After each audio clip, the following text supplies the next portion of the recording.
wadda. Pray as if it's your last prayer. And then he said, sallallahu alaihi wasallam, and don't say something today that you'll have to apologize for tomorrow. Don't say something today that you'll have to apologize for tomorrow. And the third thing he says, sallallahu alaihi wasallam, is lose hope in what other people possess. These were his three advices. Now, why do I want to mention the whole narration as it relates to khushu', as it relates to finding that peace in prayer and finding that meaning in prayer?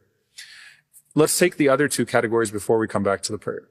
When you say something today that you'll have to apologize for tomorrow, that means that you say something very hurtful because you're making the assumption that I can just say sorry tomorrow. So if you have an abusive tongue to your family or to your friends, you say the most hurtful thing possible with the expectation that at the end of the day, I'll be able to say sorry for it later on, because that's what I'm used to. You're reckless with your tongue because you anticipate an opportunity to make up for it.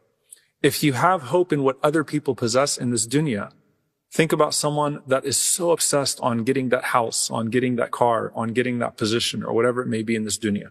It consumes them. It's their whole concern. And in the process of trying to attain that thing, they are pushing off the thoughts of death and pushing off the thoughts of the hereafter because they're so obsessed with something that someone else possesses. I want what that person has. I want this position. I want that possession. And the idea is that you don't know that you're actually going to be alive to get it, but you will end up in the grave, and that person will end up in the grave as well. So connect this back to salah.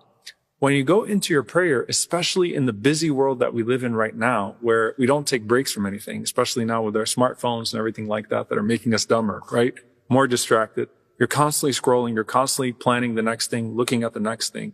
Salah becomes the only quiet time that you have. And so you go into your salah, and what are you thinking about? You're planning the rest of your day. You're planning what you're going to say in that next meeting. You're planning what you're going to do tomorrow. You're planning what you're going to do next week. Because you're thinking ahead of the prayer.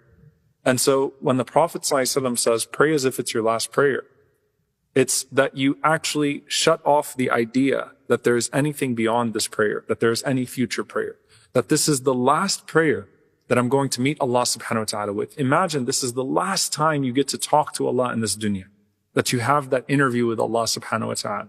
And it could indeed be the case that it's the last time that you go into that salah.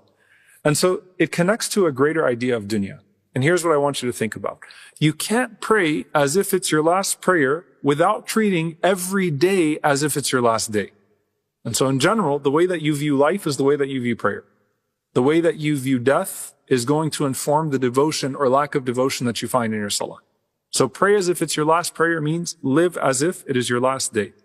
So how you prioritize prayer is how